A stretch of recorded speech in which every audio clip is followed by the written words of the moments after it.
Let's get everyone in line. Test, test, test. Test. All right, speakers all in order. We're going to get started. All right. We're going to get started. I'm going to announce, please. All right, good morning, everybody. We are kicking off our One Voice press conference, LA County, LA City together. We have a short presentation today. We're aiming for conciseness. So we're going to start off with the LA County Director of the Office of Emergency Management, Kevin McGowan. Thank you, Helen. Hi, my name is Kevin McGowan. I'm the Director of the Office of Emergency Management for Los Angeles County. There is an extreme amount of frustration, anger, fear with regards to the erroneous messages that have been being sent out through the wireless emergency alert system across LA County. I can't express enough how sorry I am for this experience. First of all, I want to clarify, this is not human-driven. There is no one sitting at a desk right now initiating emergency alerts. I want to restate that. Right now, as these alerts are being issued, they are not being activated or initiated by a person. This is my top priority.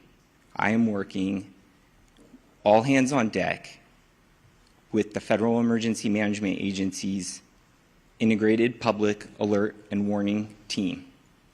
We have every technical specialist working to resolve this issue and to find the root cause. I implore everyone to not disable the messages on your phone. This is extremely frustrating, painful, and scary, but these alert tools have saved lives during this emergency. Not receiving an alert can be a consequence of life and death. As we continue to work on the root cause, I ask everyone that gets an alert to verify if they are in an evacuation warning or order to go to alertla.org, lacounty.gov/emergency, or dial 211 for assistance. The mapping is accurate on where evacuation warnings and orders exist. Again, this is my top priority. This is the top priority of my partners at the state and at FEMA with the Public Alert and Warning Tool to resolve this issue as quickly as possible and identify the root cause. Thank you. Thank you, Kevin. Good morning, everyone. I'm going to make this very short because we've got a full list of people that want to present today. You're going to hear information from our Insurance Commissioner, Ricardo Lara. Thank you for being here, about how residents can get connected to insurance support to recover and rebuild. And I was up in the Altadena area last night, and the common question was, how do I navigate the insurance process, and will I be able to get insured again? And so I felt it was important for us to hear from our insurance commissioner, who's been very engaged on this issue. And then I just want to say to everyone, you know, I've been out and I've heard from my residents, and I think we've all had someone impacted by this fire. I keep saying it, you are not alone. I talk to families that have lost everything, and they don't know where to go. And as the supervisor representing that district, but also as a chair, I speak for this board. We are here to support you, and we will be here for the long road to rebuild. So with that, I'd like to turn it over to Mayor Bass to say a few words. Thank you, Chair Barger. All of us here are working urgently and around the clock to confront this ongoing firestorm. And when we are on the front lines, when we're in the command posts, when we're in the Emergency Operations Center, we carry with us our friends and neighbors. That is what this fight is all about. is about those friends, neighbors, and loved ones who have fled their homes, those who have lost their homes, those who have lost their lives. To all Angelenos, we are fighting hard for each of you. So here's our city update responding to this natural disaster. LAFD battled all night on the Palisades fire, the Hearst fire, the Kenneth fire, and airdrop efforts, thank goodness, continue. LAFD also responded to and extinguished fires in Pacoima, Hollywood, Studio City, and more. I do want to let everyone know that Griffith Park, including Runyon Canyon, will be closed through Sunday. Yesterday, President Biden pledged his full support for response efforts, including FEMA reimbursement 100% of our disaster response costs. FEMA also launched resources and support for Angelenos impacted by these fires. Visit disasterassistance.gov to apply. We have worked with the governor and Sheriff Luna to secure the National Guard, which will back up and free up our firefighters and police officers and play a key role in securing our evacuation zones to keep people safe and to protect against anyone thinking of taking advantage of this tragedy. People from across LA, the nation, and the world are asking how to help. Yesterday, I spoke of the California Community Foundation's Wildlife Recovery Fund, and today I'm grateful to share that within 24 hours, they have raised $2.5 million from 4,000 generous donors. Visit calfund.org. I also mentioned that Airbnb has been working through the 211 online portal to provide free temporary housing. Now, the demand has been extremely high, and Airbnb has increased their commitment to providing emergency assistance for now 25,000 evacuees, first responders, and others impacted by the fires. Visit 211la.org to get connected. With so many homes and businesses lost, we are already putting plans in place to make sure that we aggressively rebuild. My office is leading the city effort to clear the way. Red tape, bureaucracy, all of it must go. This will be an enormous undertaking, but we will be ready for it because we will not rely on the old way of doing things. For this recovery, we will have, like we have done in other areas, we shake up the system and move forward with new strategies and policies. I don't believe that there is anything that Angelenos cannot do if we stand together. Thank you. Now I'd like to introduce LA County's 3rd District Supervisor, Lindsay Horvath. Good morning. I want to first start by thanking our first responders who were focused in the Topanga region yesterday and responded swiftly to the Kenneth fire. Incredible action from firefighters who are giving multiple fires absolutely everything they've got.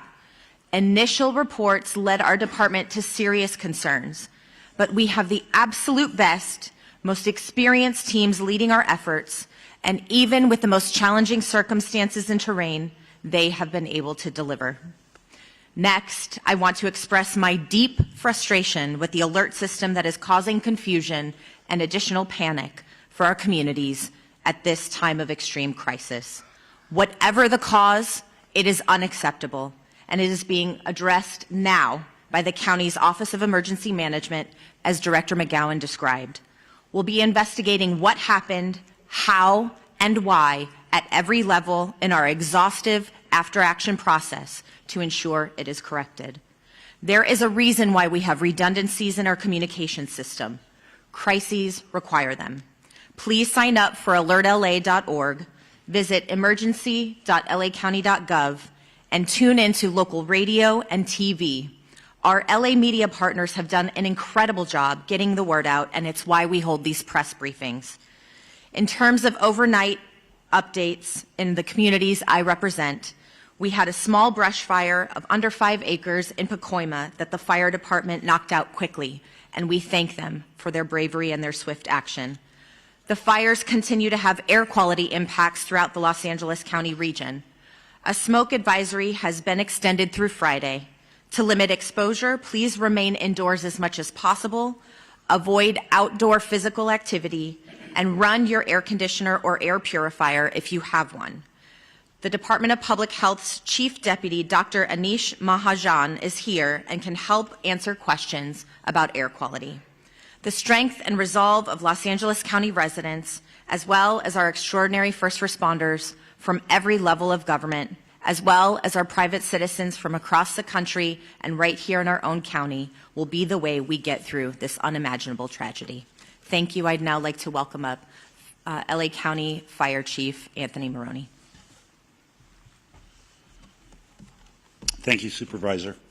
So good morning. The Eaton Fire, current estimated acreage, 13,956 acres with 3% containment. We still have 4,000 to 5,000 structures that may be damaged or destroyed. Once we do our damage inspection reports, we'll get a more accurate number for you. We currently have 1,527 firefighting personnel remaining assigned to this incident. The LA County Fire Department is in unified command with the U.S. Forest Service, the LA County Sheriffs, along with the Pasadena, Arcadia, Sierra Madre Fire Departments, and the Pasadena Police Department. Yesterday afternoon, the fire in the Eaton Canyon did make a push towards historic Mount Wilson. This observatory is okay thanks to the efforts of the firefighters and observatory staff, and no buildings have been destroyed at Mount Wilson. A firefighter did suffer a significant fall injury yesterday at the Eaton fire. He remains hospitalized. He's resting comfortably, and he's in stable condition and expected to make a full recovery. The cause of the fire remains unknown, and we will advise the media once we get the cause determined. We are appreciative to our many mutual aid partners from out of state for providing assistance to Los Angeles County in our time of need. Thanks to the increased number of resources assigned, the region is in a much better posture than we were earlier this week. And I have been advised that mutual aid resources from Canada are arriving now. The National Weather Service predicts that the red flag will continue through Friday, or continue today through 6 p.m. However, our priority is also going to be to prepare for the next red flag event that is predicted to begin on Monday. I would also like to provide a brief update on the Kenneth fire that erupted yesterday near the Victory Trailhead at the border of Ventura and Los Angeles counties. Thanks to the quick action of first responders and aerial assets, the fire has been stopped. It's currently at 1,000 acres. We have 35% containment, and no structures are reported damaged or destroyed. One important topic I want to talk about is that we did have a drone incursion yesterday at the Palisades fire. Unknown exactly what time this small drone hit the wing of our CL-415 Super Scooper aircraft that we currently have on contract from the province of Quebec. The pilots were unaware that they hit the drone. It wasn't until they landed at Van Nuys Airport that the maintenance staff noticed that there was a fist-sized hole in the leading edge of the wing inboard of the landing light. That Super Scooper will be prioritized for repair 24/7. It should be flying Monday. We only have 2 of them. Everyone should know, all of your viewers, flying a drone in the fire traffic area is not only dangerous, but it's illegal. We do have our federal partners behind the scenes are going to be implementing procedures to be able to follow drones in our 2 large fire areas, and they will be able to identify who the operator of that drone is. The most important thing to know is that if you fly a drone at one of these brush fires, all aerial operations will be shut down. And we certainly don't want to have that happen. Before I close, I would like to thank Supervisor Barger and Horvath for their unwavering support and leadership. I would also like to acknowledge the tireless efforts of first responders who continue to place themselves in harm's way to protect our residents and property. Thank you. I would now like to bring up Fire Chief Kristen Crowley of the Los Angeles City Fire Department. Thank you, Chief Maroney. So I'll just be providing a brief update of the overnight operations of our fires. So Palisades fires. This fire was currently tracked at 20,000 438 acres with 3,073 personnel assigned. Crews worked very, very hard overnight, strengthening our containment lines and addressing multiple spot fires in and around the Topanga Canyon area. Resources responded to the area included our air assets to aid in the containment efforts. Due to the favorable overnight weather conditions and the diligent, and I'll focus on the diligent work and effort and commitment of our first responders, we can report that the Palisades fire is now 8% contained. Wind gusts are expected to increase in daylight hours that will test our containment lines. Our firefighters will continue to respond to any flare-ups and increase our containment lines. Evacuation orders remain in place. The Hearst fire, due to more accurate mapping and acreage, has been updated to 771 acres with 37% containment. All evacuation orders and warnings have been lifted.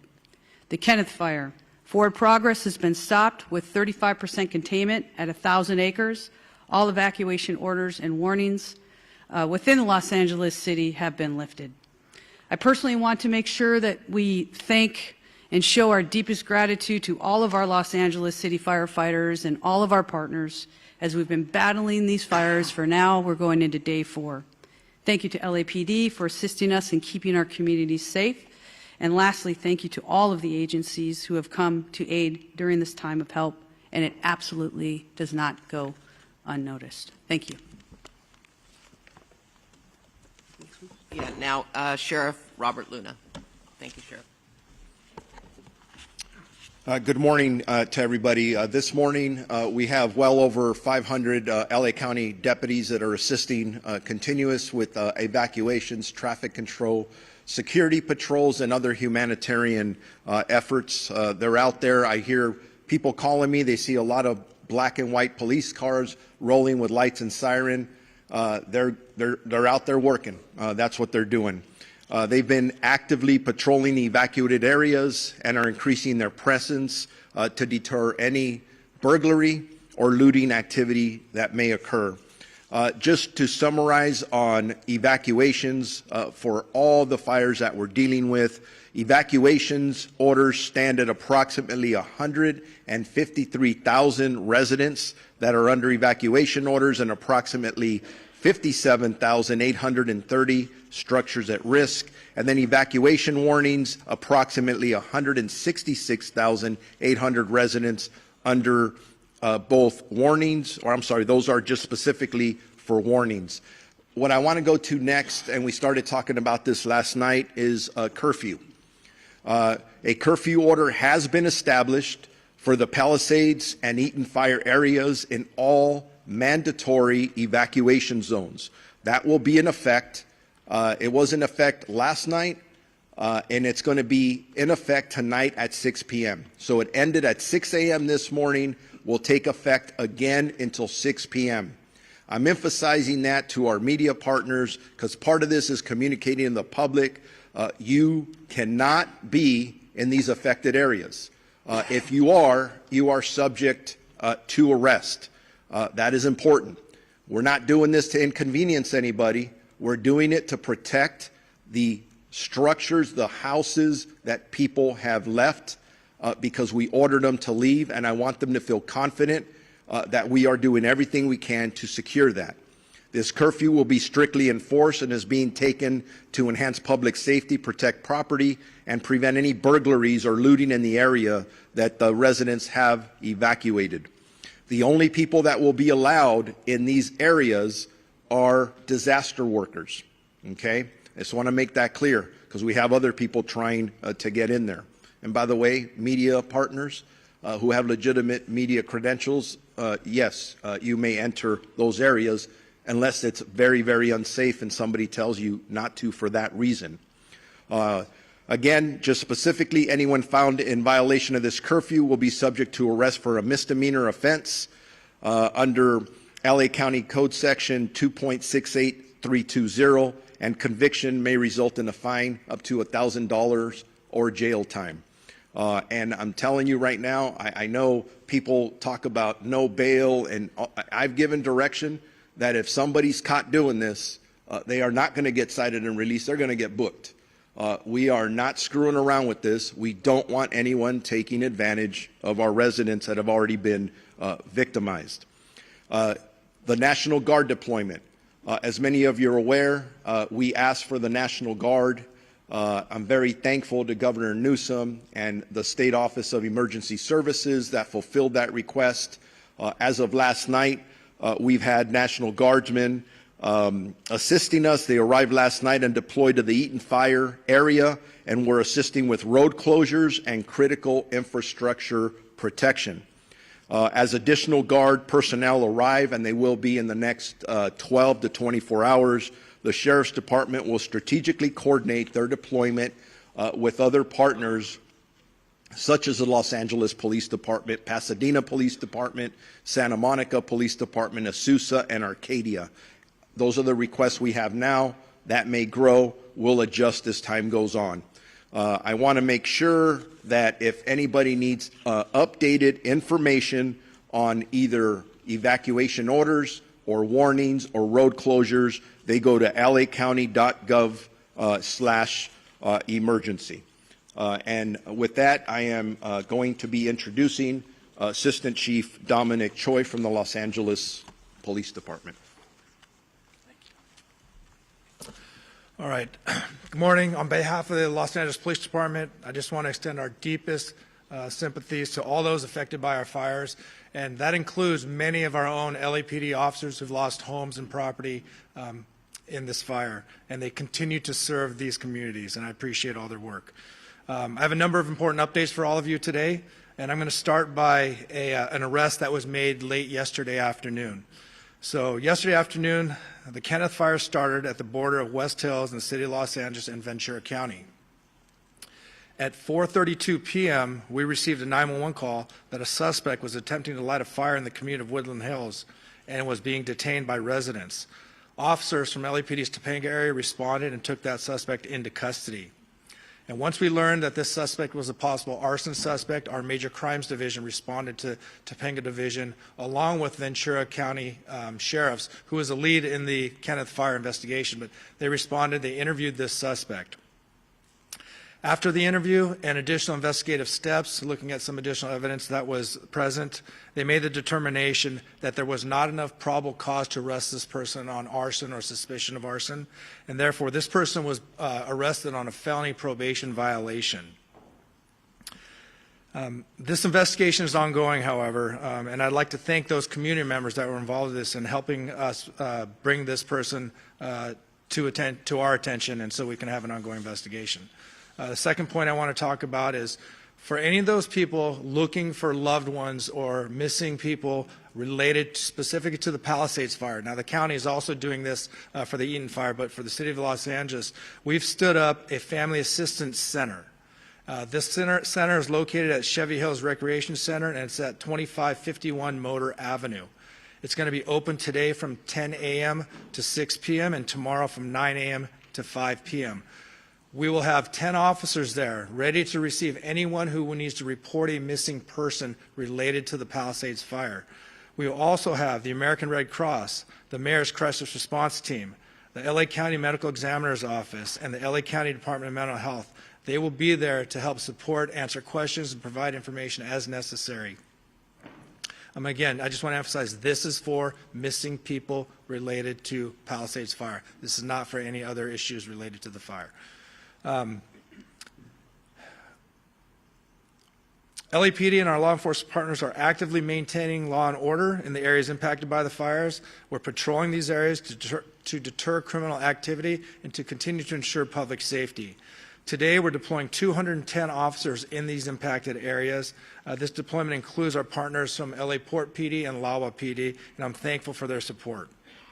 Again, protecting our homes, businesses, and evacuated and vulnerable zones are our priority, and we will continue to ensure that no one takes advantage of these situations. You've heard this message before, but I'm going to say it again because it's so important and so critical. Looting has zero tolerance. Looting or exploiting in the disaster areas will not be tolerated. Anybody caught looting or committing crimes in the affected areas will be arrested and prosecuted to the fullest extent of the law.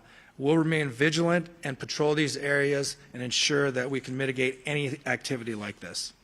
And again, if you haven't already done so, you will start seeing in the city of Los Angeles the National Guard being deployed at the Palisades fire. Their role is going to be traffic control, managing roadways to ensure access to affected areas is restricted to authorized personnel only.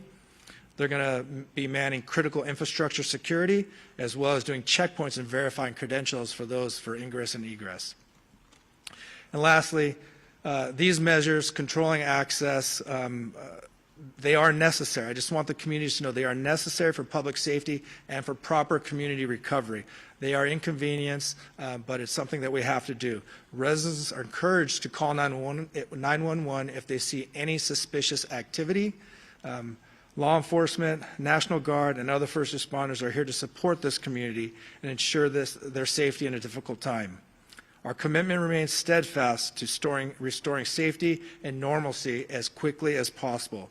Your cooperation and resilience from the community are greatly appreciated. Thank you. And at this time, I'd like to introduce Los Angeles County District Attorney Nathan Hochman. Thank you and good morning. The District Attorney's Office will be considering up to now 5 different types of cases that will eventually be presented from law enforcement. Let's start with arson. If it is determined that there is a man-made and intentional setting of any of the fires involved in this situation, the people who committed this arson will be arrested, they will be prosecuted, and they will be punished to the full extent of the law. Right now, obviously, law enforcement and the firefighters are focused on containing these properties, saving lives, saving homes. But eventually we will get to the causes of those fires, and in that part the DA's office will be working with law enforcement to go after anyone who is guilty of the crime of arson. Second types of crimes. If people are going to violate this curfew restriction and they get arrested, they will be prosecuted. Let me back up what the sheriff has said. In order to protect the homes of people who've been ordered to leave those homes, the sheriff, the Los Angeles Police Department, and local law enforcement is going to be working overtime to protect your home. In that way, if you violate the curfew, you will be arrested and then you will be prosecuted by the district attorney's office. Third issue, looting. Looting is a despicable crime.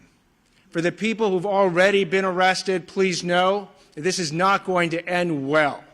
You will be punished to the full extent of the law, and I'm sending this warning message out again.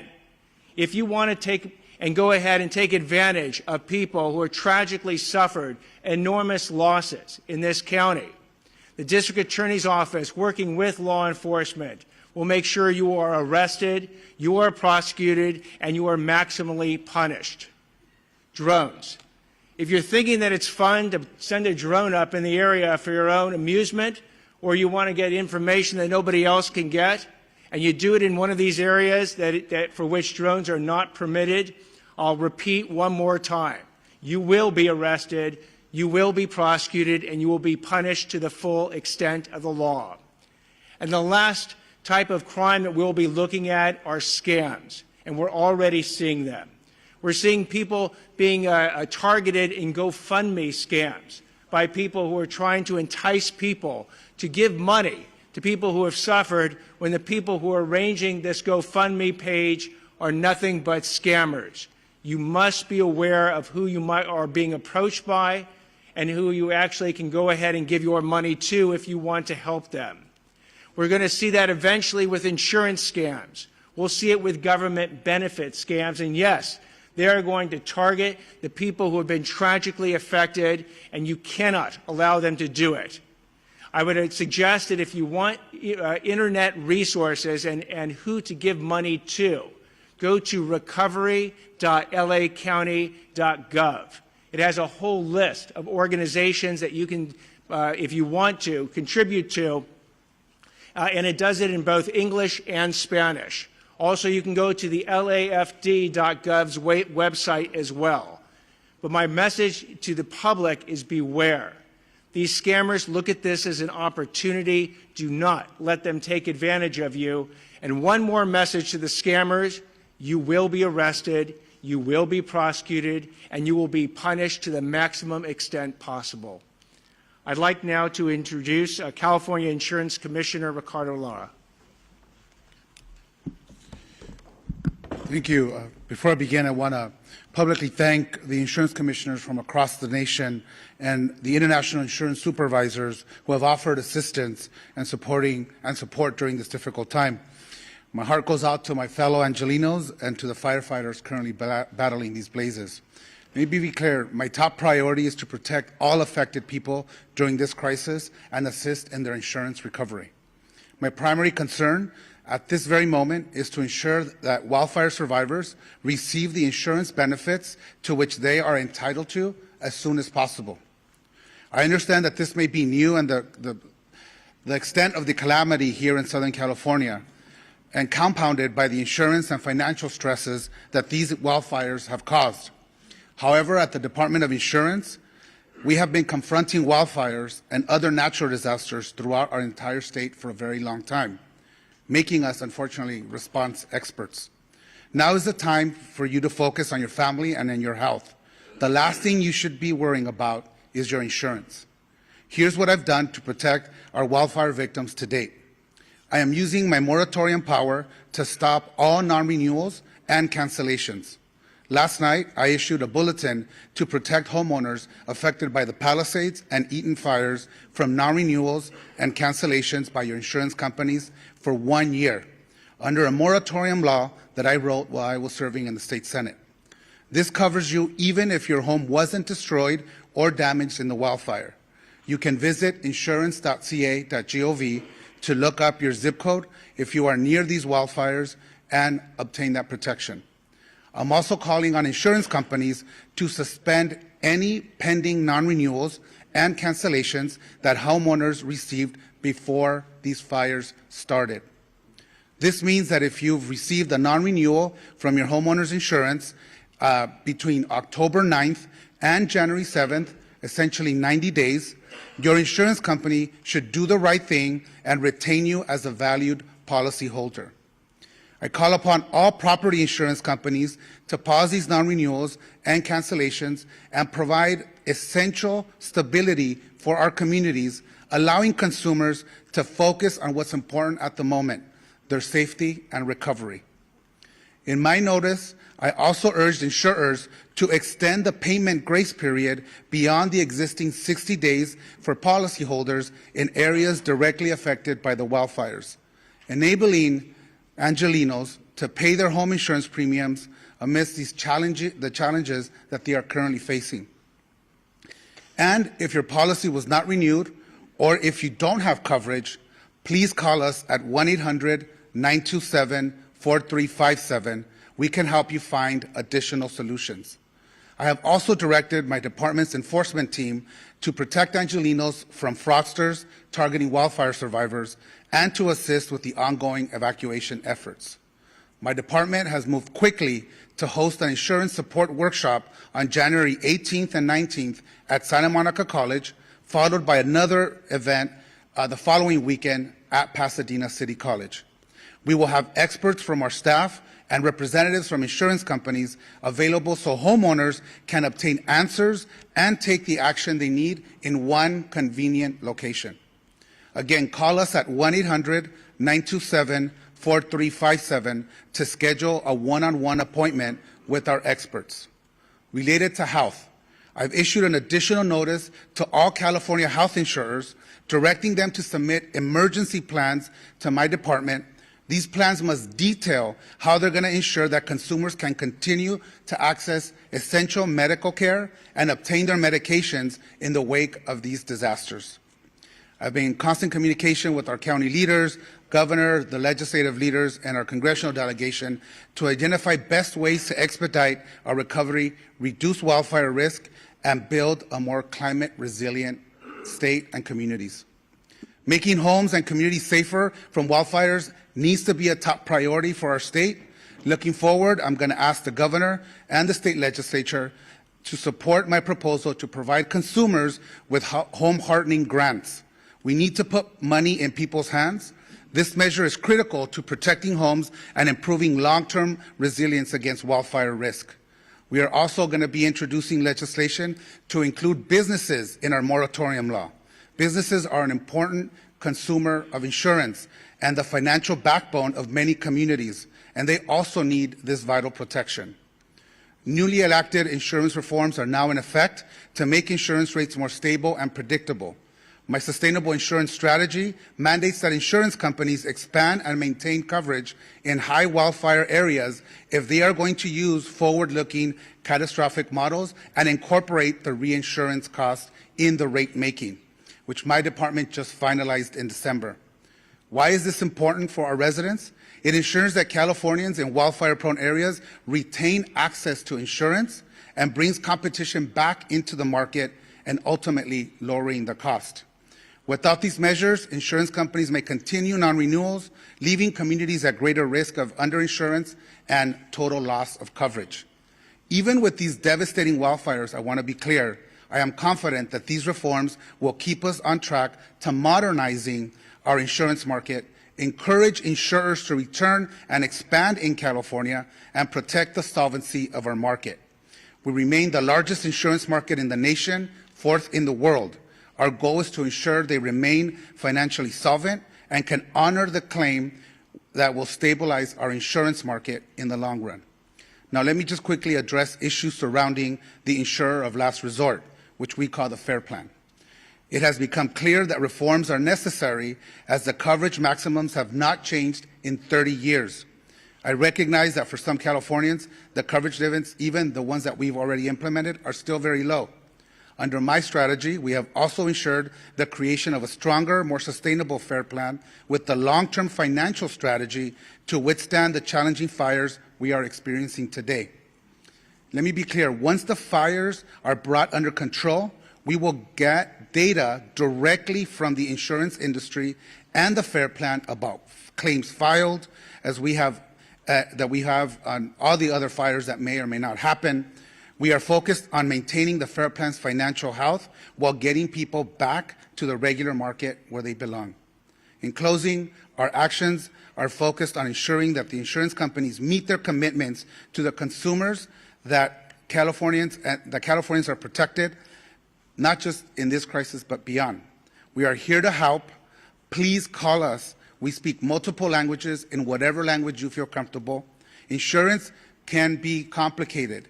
We are here to help you decipher your policy and help you understand what your rights are as consumers. Please call us at 1-800-927-4357, or you can use our live chat feature on our website at insurance.ca.gov. Together, we will get through this, I can assure you, and thank you. LA County Assessor Jeff Prang. Good morning. Right now, government is very focused on bringing these fires under control, but in the coming days, the focus will return to recovery. Initial reports suggest that 10,000 properties have been damaged or destroyed, with hundreds more likely to be discovered in the coming days. I appreciate that property taxes are not high on the list of things to worry about right now, as so many are focused on housing and safety, but financial issues will soon become a major issue for the victims of the fires. Under California law, if your property, your home or your business has been damaged or destroyed, you may qualify for property tax relief under the Misfortune and Calamity Program. This program allows my office to reduce your assessed value of your property, which is what your taxes are based upon, to reflect the damage. Here are the key details. To qualify, the damage needs to exceed $10,000, and you must file a claim within 12 months. Once filed, we will investigate and verify the claim, determine the cost to cure, and then reduce the assessed value effective the date of the damage occurred. The reduction remains in place until the property is repaired, rebuilt, or undergoes a change in ownership. It does seem clear that we may need legislative help to ensure maximum benefits to victims, and I'm glad some legislators are here today. We look forward to talking to them about about making some of those fixes. The filing of this claim also facilitates coordination with the Treasurer Tax Collector's Office, allowing taxpayers who pay property taxes directly, that is not through an impound account with their mortgage lender, to defer their current year property taxes without incurring penalties or interest. We are working closely with our county partners to identify impacted properties and will assist homeowners and businesses through every step of this process. For all claims, we aim to do that, process them as quickly as possible. Once the tax roll is updated, the auditor controller will recalculate the taxes. If you are due a refund, it will be issued, or if taxes remain owed, an adjusted bill with new due dates will be sent. My staff, who's here, has handouts with a lot of the information these programs detailed. I did want to also emphasize that you should not pay anybody to access these services. My office provides them all for free, and we can be reached at assessor.lacounty.gov or at 213-974-3211. Thank you. Thank you. U.S. Fire Administrator Dr. Lori Moore Merrill. Good morning. Thank you. FEMA and the U.S. Fire Administration remains on the ground to support the response and recovery efforts here for these fires. And I just want to have a reminder, as the mayor said, President Biden, through a major disaster declaration, has committed to cover cost associated with these fires at 100% for 180 days. For those who are affected and individual assistance, you can go to disasterassistance.gov, or if you prefer, to call someone, speak to someone directly. It is 1-800-621-3362. Our hearts remain with those who are affected, and certainly with the firefighters who continue the fight on the front lines. Helen, I'll turn it back to you. Closing remarks by Chair Barker. Thank you. In closing, I just have to say that this is called One Voice, and it's One Voice because while it's focused on unincorporated Altadena and I know Palisades and Pasadena, we're working with our state and our federal partners to ensure that we are providing all the resources necessary. So I want to acknowledge people that are here today. Supervisor Holly Mitchell, our colleague who's here to support us, Pasadena Mayor Victor Gordo, Santa Monica Mayor Lana Negrete, Assembly Member Jess Gabriel, and Assembly Member Jessica Caloza, who are here. Did I miss anybody? I think that's... So, again, I want to thank you all, and with that, we're going to take maybe one question, because I know we've got to run out to Altadena, but go ahead.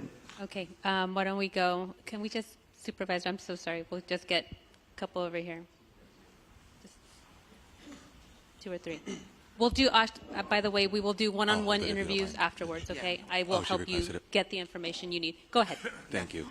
My question is for Mayor Bass. Jonathan Migliotti with CBS News.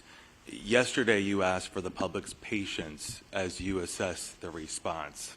As you well know, then millions of people receive false alarms. It's been acknowledged here in this room that many may now be deactivating their alerts on their phones. I have heard from many people who are ignoring them altogether. We have red flag warnings still in effect.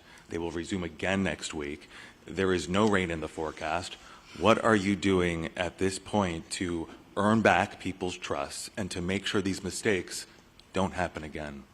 Well, first of all, I think that was addressed at the beginning of the press conference by Kevin McGowan. I would like that from you. I don't, you're the top official here. So let me just be clear.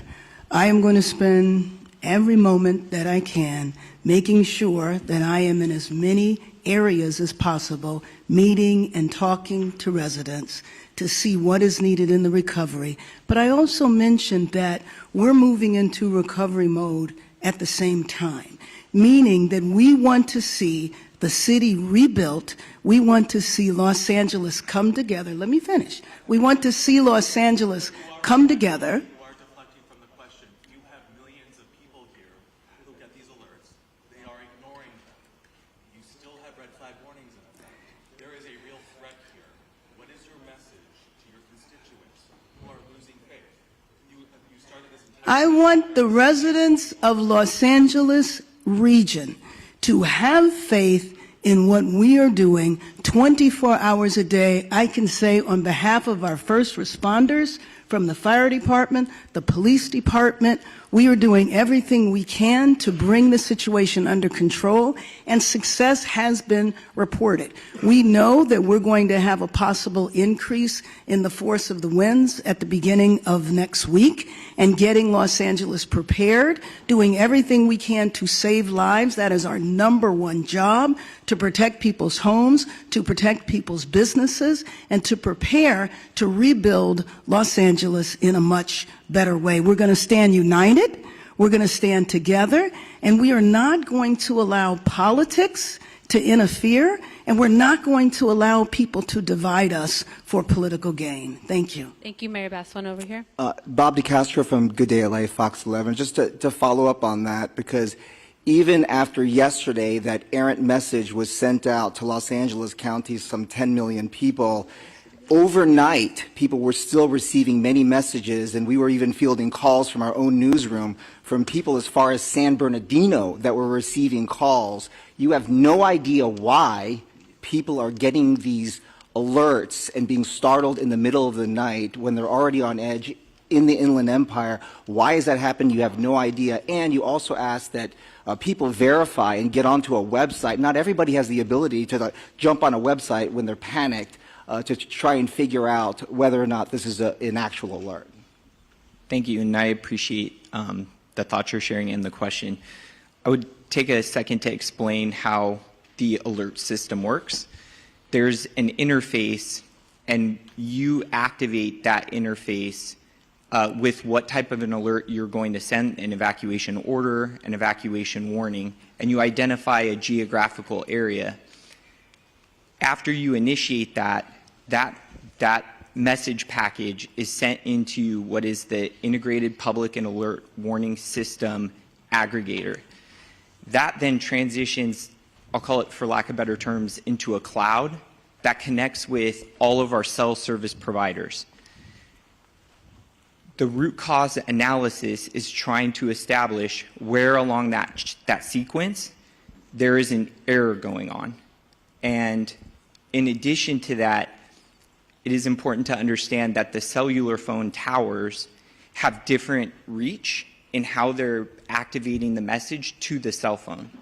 And so it's a common phenomenon that there's a term called bleed over, where a cell phone that may be in a different jurisdiction or a different area is receiving that message from a cellular tower that may be geographically in a different space.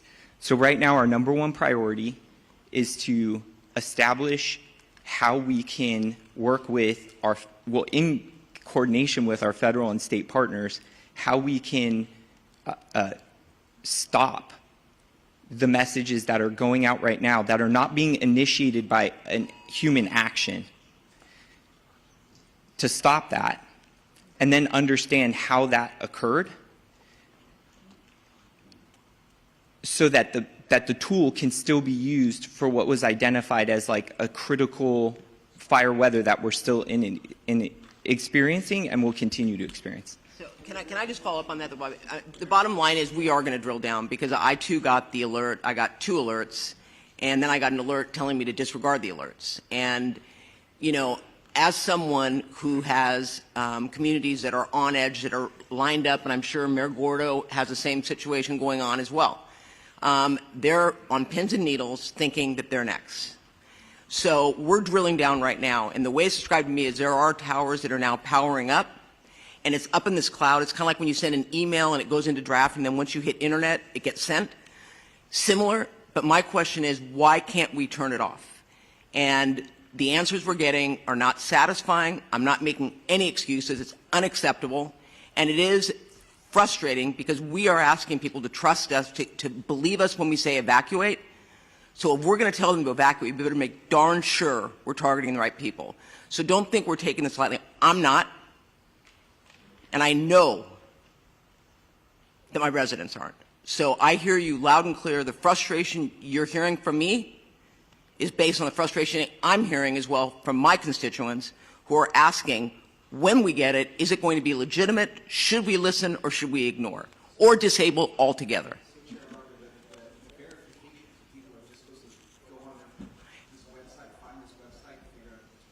I think that's absolutely ridiculous, and I told Kevin McGowan that. To tell people to go on a website when they may not have access to an internet is absolutely absurd, and that is, quite frankly, not something that I am recommending. Obviously, for those that want to find out where the evacuation centers are, or I mean the evacuation locations are, they can go on there, and it is an accurate map. But I'm not going to tell people, if you get the alert, go on and check. I mean, I think that we need to fix this problem so that, in fact, when an alert goes out, it is a legitimate alert that people can listen to. So I hear you. I hear that criticism. I personally, when I heard it, didn't feel that I was going to tell people, well, if you get it, just go on a website. They can, but that's not going to satisfy the frustration that people have. So I just want to make it clear to you. Thank you, Chair Barger. We are at time. We're over time. Thank you. We will do one-on-ones. If you need assistance, please come see me or a member of the team. Thank you, speakers, again. Thank you all for attending.